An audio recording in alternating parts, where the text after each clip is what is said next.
ولعشاق الكبسة السعودي جبت لكم اسهل كبسة بطريقة سهلة ومبسطة. كنقول لكم الا ما كنتوش مشتركين في القناة تشتركوا وفعلوا الجرس باش يوصلكم دائما الجديد ديال الفيديوهات ديالي.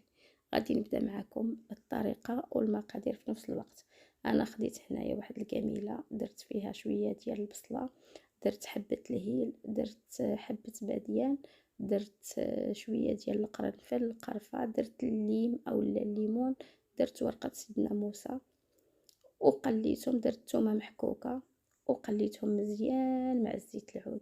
من بعد ما تقلاو جبت هنايا اللحم ديال الغنمي حتى هو ودرتو كيتقلى مزيان. من بعد ما تقلى هاد اللحم ديال الغنمي غادي نزيد عليه واحد جوج مطيشات كبارين قطعتهم. قطعت هاد المطيشه لانها كتذوب، الا كانت مطيشه ما كتذوبش حكوها في الحكاكه. بالنسبه للتوابل درت هنا الملحه، زريعه القزبر، الكمون، التحميره، الابزار، الخرقوم، ودرت هنا المروزيه. انا ما عنديش العطريه ديال الكبسه، البنات اللي كتبح داكم العطريه ديال الكبسه ديروا العطريه ديال الكبسه.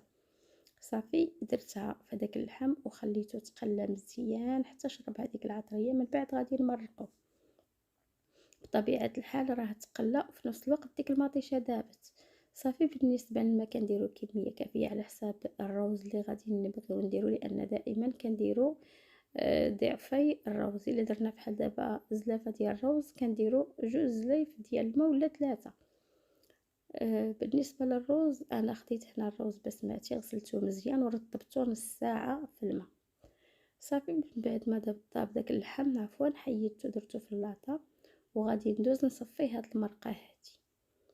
غادي كيف ما شفتوا غادي ندير واحد الكميله وغادي ندير الصفايه وغادي نكب هاد المرقه في هاد الصفايه هادي وغادي نبقى بهاد المغرفه غادي نبقى كنحاول نصفي نحيد كاع دوك البصله ودوك الشوائب اللي كيكونوا تما، داك الليمون، القرفه.